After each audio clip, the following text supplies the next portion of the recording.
Hola, gracias por acompañarme una vez más aquí en Verdades que Sanan. Te quiero dar las gracias por darle clic a este video. Pero quiero empezar este video con una oración. Vamos a poner en las manos de Dios lo que vamos a aprender hoy para que sea Él con su gracia a través de su palabra dando una libertad completa a nuestras vidas. Señor, te damos gracias en este momento porque solamente tú con tu sabiduría perfecta sabes cómo guiar a tu pueblo, a tus hijos. Señor, hoy nos reunimos aquí para aprender qué es lo que tú has dicho en tu palabra acerca de las cosas que no te agradan, acerca de esos pecados por los cuales nosotros siempre tenemos esa pugna, esa batalla, y muchos de ellos parece que fueran como que nos fueran a conquistar, pero tú eres el que ha conquistado la muerte, ha conquistado el pecado y nos has dado esa victoria. Hoy queremos pedir tu sabiduría perfecta y que tengamos corazones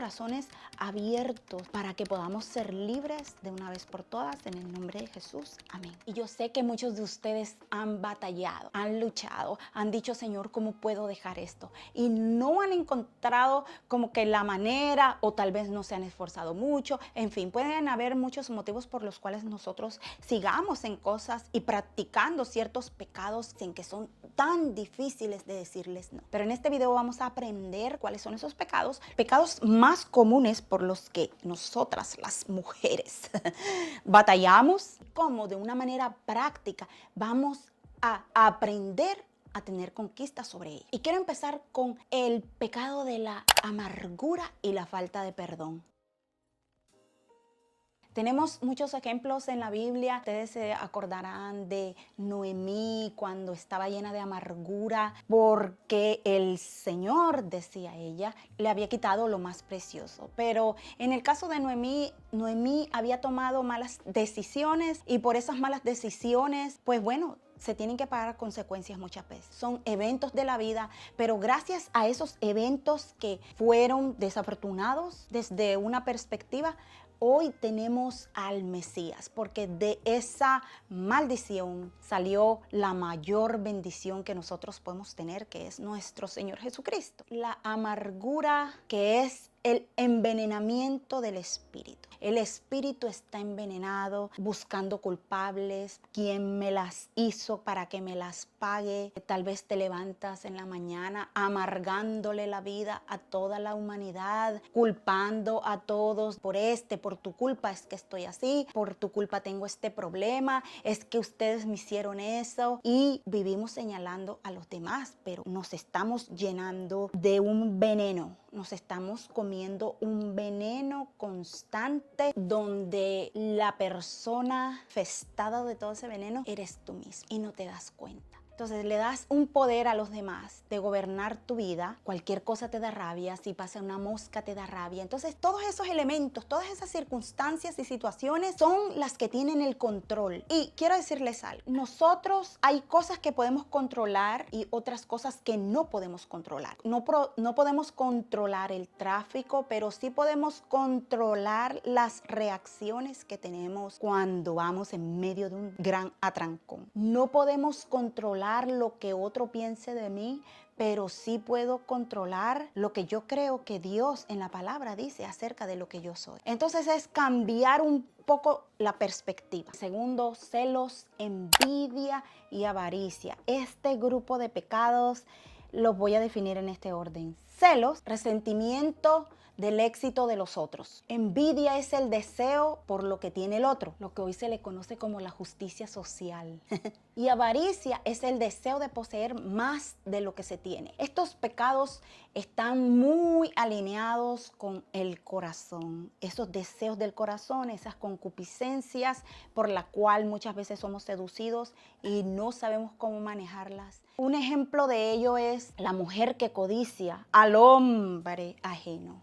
Esta mujer que comete adulterio, ella está codiciando un hombre ajeno porque no le pertenece. Por ejemplo, que te cuentan que alguien está prosperando, que alguien le está yendo bien, dentro de ti surge ese y hay como algo ahí. ¿Sabes qué? ¿Por qué no estás creyendo que Dios, el mismo Dios que hizo algo con esa persona, lo puede hacer contigo? Y esto viene de la idea de una carencia. También tengamos en cuenta algo. Esto creo que ya ustedes lo han escuchado. Vemos ya sea el éxito en cualquier área de la vida de alguna otra persona y juzgamos mal porque no sabemos por lo que pasó esa persona, por lo que pidió, por qué motivo vino esa bendición, si es una bendición de Dios. Entonces nos apresuramos a conjeturas y a decir en oración, ay Señor, es que tú a mí no me bendices como bendices a fulano, cuando no sabes qué es lo que Dios tiene para ti, por estar pendiente de la vida de los demás. La tercera categoría, que es ira y rabia.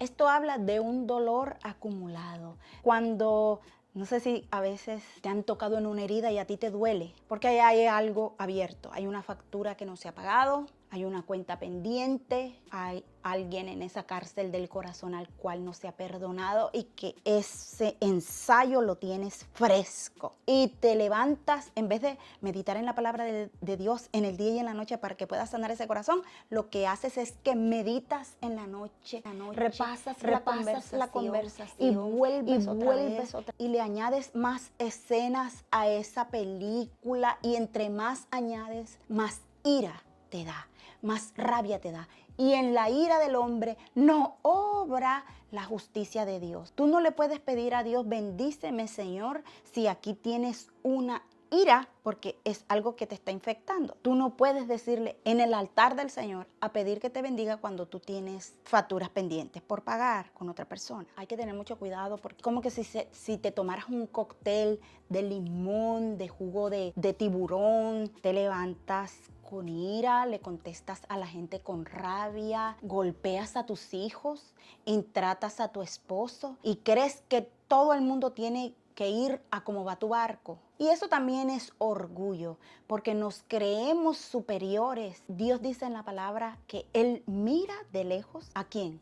¿Y a quién mira de cerca? ¿A quién tiene a Dios en gran estima y de cerca? A los que se humillan, a los que se contritan. Jesús es el gran ejemplo de humillación. Perdónalos, Señor, porque no saben lo que hacen. Yo no sé cómo hubiese actuado si hubiese estado en los zapatos de Jesús cuando le jalaban las barbas, le escupían la cara, lo golpeaban, le decían demonio tiene, le clavaban la corona de espinas, y dice que no dijo nada. El Señor dice en Colosenses 3:8, pero ahora dejad también vosotros todas estas cosas: ira, enojo, malicia, blasfemia, palabras deshonestas de vuestra boca. Cuando en esos momentos de ira empiezas a hablar palabras deshonestas, no solo vulgaridades, sino que se te sube la sangre a la cabeza, pierdes el conocimiento por completo. Y ahí, cuando ya vuelves en sí, hay una gran culpa, que es todo lo que tiene que ver con la boca, con la lengua: murmuración, queja, mentira, hipocresía, chismosería y exageración. Hay que tener en cuenta lo que dijo el Señor: que ninguna palabra ociosa salga de vuestra boca. Y también, hermanos, hay que tener en cuenta de que un día vamos a dar cuenta de todo lo que hemos hablado aquí en la tierra, sea bueno o sea malo. Y una de las palabras importantes que le dijo el apóstol Pablo a Timoteo, le dijo: no te enredes, Timoteo, en conversaciones vanas. En otras palabras, le estaba diciendo, esas conversaciones no te van a llevar a nada. Porque en la mucha palabra, dice el libro de Proverbios, no falta el pecado. Cuando uno habla de más, ahí hay un pecado enredado. Cuando uno no tiene sabiduría en sus palabras, en vez de ser como la mujer virtuosa de Proverbios, que habla su boca con sabiduría y la ley de clemencia está en su lengua, más bien nos volvemos esas arpías a sueldo fijo. La adulación me faltó mencionar. Cuando usted quiere quedar bien para ganar favor de otra persona, pero usted no está haciendo un cumplido de corazón, la adulación es pecado. La murmuración también es pecado. Cuando hablas a la espalda de otra persona para hacerla quedar mal. La blasfemia, inventar cosas de otra persona, está mal. La exageración. Hace 1000 años que me gradué. Todo eso es pecado. Ay, tan así, hermana. Sí. Sí, porque acuérdense que dice que sea tu sí, sí y tu no, no, porque lo que es más de esto, del mal procede. Mira, hermanos, si las cosas no están en los 66 libros de la Biblia, no hay que ni siquiera creerlas. Pero si todo lo que hablamos está fundamentado dentro de esos 66 libros que son la revelación perfecta de Dios, hay que llevarlo al pie de la letra y no tener que contender con ello, porque el que querramos contender con la escritura es lo más insensato que podemos hacer. El 6, depresión y tristeza profunda.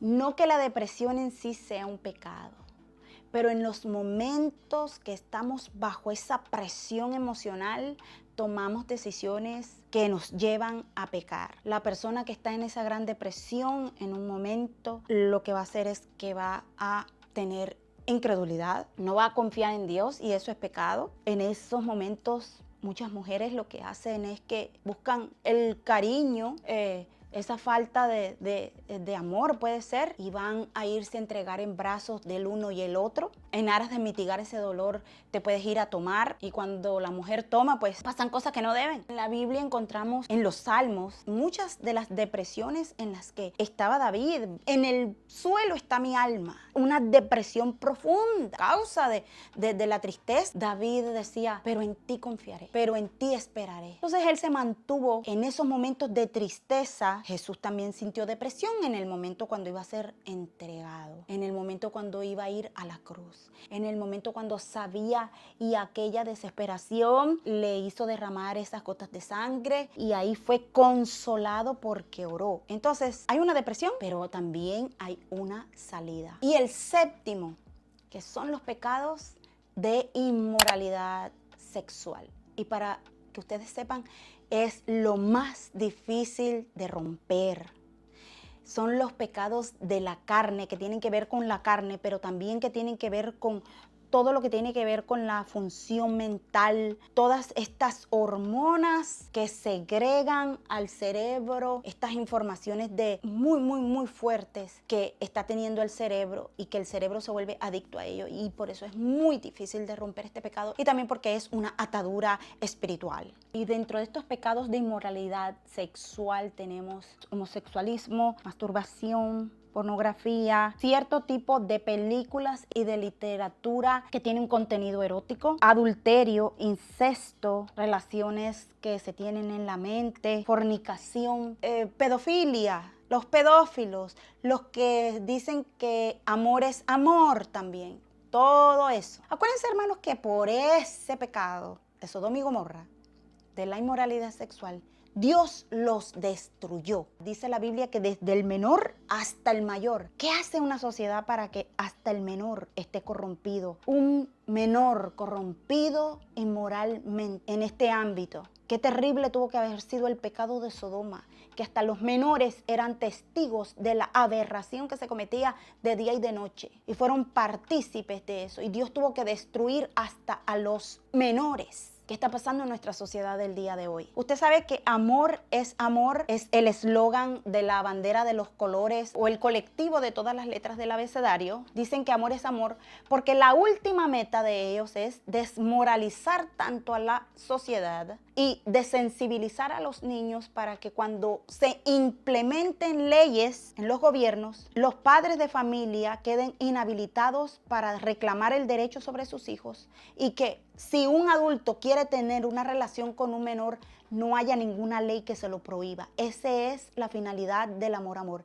Y la gente ha traspasado la idea de Dios, primero aceptando el matrimonio igualitario, luego el aborto, y ahora lo que sigue es la legalización de la pedofilia. Esa es la finalidad. Va a cumplirse lo que dice la Escritura, que la venida del Hijo del Hombre sería como en los días de Noé y como los días de Sodoma y Gomorra. Acuérdense lo que les digo, para que los días de Sodoma y Gomorra era que desde el menor hasta el mayor estaban ya todos metidos en la misma olla. Ahora vamos a pasar a la segunda parte de este video, es de manera práctica cómo salir de estos pecados. Entonces tenemos que tener en cuenta las motivaciones para saber si nosotros no tenemos el temor de Dios, si nosotros no vivimos en el temor del Señor, va a ser muy difícil. La Biblia dice que nosotros tenemos que hacer morir las obras de la carne. Nosotros tenemos el Espíritu Santo, pero hay una responsabilidad que nosotros tenemos que cumplir, porque el Señor no va a hacer la tarea por nosotros. Nosotros tenemos que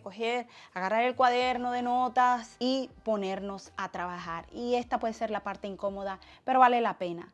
Hay que tratar al pecado como es, pecado. Hay que mortificar a la carne, mortificar al pecado. Cuando uno deja de comer, uno va muriendo. Vamos a dejar de darle tanta comida, tanta distracción, tanta ocupación de nuestro tiempo en lo que no debe. Entonces, número 1, memorizar las escrituras. Porque la palabra de Dios es la que te va a hacer libre. Si quieres, puedo hacer un video acerca de cómo memorizar las escrituras. Segundo, hay oraciones que nosotros no podemos hacer, que no podemos expresar ciertas emociones, que no sabemos cómo hablarle al Señor, que hay mucho pecado en nuestra vida o que nos sentimos tan culpables que no podemos ni siquiera decirle, Señor, ayúdame. Entonces, ¿qué vas a hacer? Vas a escribir. Agarra un cuaderno que nadie te vaya a ver, porque hay cosas que de pronto te avergüenzan mucho, y empieza a escribir. ¿Por qué me vienen estos deseos? ¿Cuándo siento que estos deseos me atacan? ¿En qué momento? ¿En qué hora del día?